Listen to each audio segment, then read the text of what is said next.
राजेश अपनी माँ के साथ घर में अकेला रहता था। उसकी माँ बार बार यही जिद करती कि मेरे मरने से पहले तुम शादी कर लो, वरना मेरे बाद तुम्हारा कौन ख्याल रखेगा।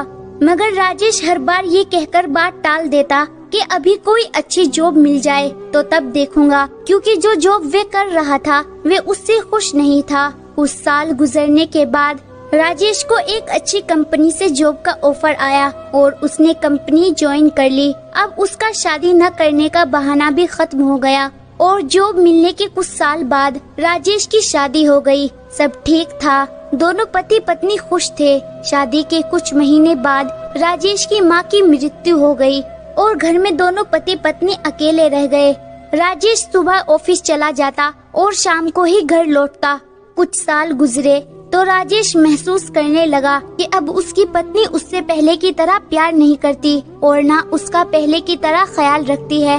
वे एक दिन सोचने लगा, घर में क्या कोई उससे मिलने आता है। एक दिन उसने अपनी पत्नी को उसके मायके भेज दिया और सारे घर में खुफिया सीसीटीवी कैमरे लगा दिए। अब राजेश रोजाना उन कैमरों को देखता कि उसकी पत्नी सारा दिन घर में क्या करती है, कोई इससे मिलने आता है या ये किसी से मिलने जाती है। बल्कि जो कुछ राजेश ने देखा वे सब उसकी सोच से बिल्कुल अलग था। उसकी पत्नी का सारा वक्त घर के कामों में गुजरता।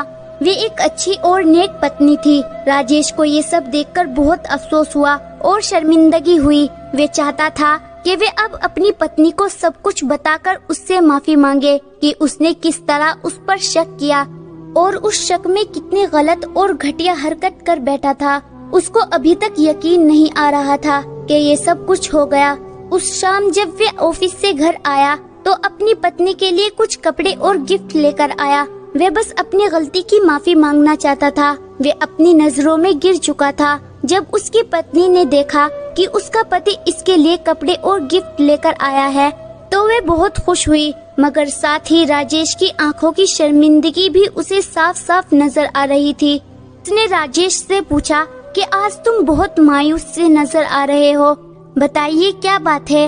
राजेश ने अपना मुंह दूसरी तरफ कर लिया और बोला, नहीं नहीं कुछ नहीं, बस थोड़ा थक गया हूँ। क्या तुमको कपड़े और गिफ्ट पसंद आए? वे कहने लगी, हाँ बहुत पसंद आए, मगर आप क्यों परेशान हैं? कोई तो बात जरूर है। राजेश अब खामोश हो गया क्योंकि वे सब कुछ बताना चाहता था, मगर उसकी आवाज उसका साथ नहीं दे रही थी। वे कहता भी तो किस तरह, राजेश से रहा नहीं गया तो वे बोला, अगर मुझसे कोई बहुत बड़ी गलती या बहुत बड़ा गुनाह हो जाए तो क्या तुम मुझे माफ कर दोगी? राजेश की पत्नी ने कहा, चाहे आपने जो भी गलती की हो या कितना भी बड़ा गुनाह किया हो, मैं आपको माफ कर दूंगी, मगर गुनाह के लिए ऊपर वाले से माफी मांगे, वही आपके गुनाह को माफ कर सकता है और मुझे यकीन है कि वे आपको माफ कर देगा। अपनी पत्नी की ये बात सुनकर राजेश की जान में जान आ गई। उसने सोचा कि वे अपनी पत्नी को सब बता देगा, मगर फिर सोचा कि शायद ये सब कुछ बताने के बाद उसकी पत्नी उसे माफ तो कर देगी, मगर शायद कभी मुझ पर यकीन नहीं कर पाएगी। उसके बाद उसकी पत्नी बोली, आप परेशान न हो, आपने जो गलती की है बता दे ताकि दिल का बोझ हल्का हो जाए। अगर बताने की हिम्मत नहीं हो रही तो ना बताए, मैंने तो वैसे भी आपको माफ कर दिया, तो गलती जानकर क्या करूँगी। बस आप परेशान न हो और ऊपर वाले से माफी मांग लो।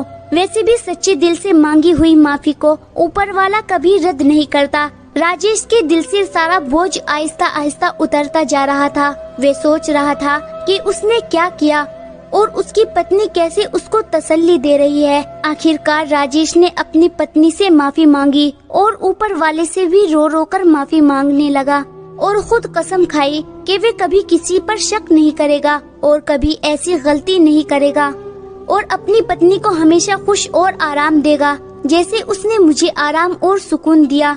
राजेश ने अपनी खाई हुई कसम को पूरा किया और जिंदगी भर कभी ऐसी गलती ना दोहराई और हमेशा अपनी पत्नी को खुश रखने की कोशिश की। और आज भी उनके खानदान में जब कभी पति पत्नी के सच्चे रिश्ते की मिसाल दी जाती है तो राजेश और उसकी पत्नी की दी जाती है। क्यों दोस्तों, आपका क्या कहना है इस कहानी के बारे में? कमेंट करके जरूर बताएं।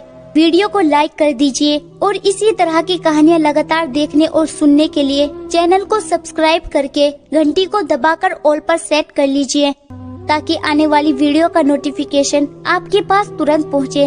मैं मिलती हूँ आपसे अगली वीडियो में, तब तक के लिए धन्यवाद।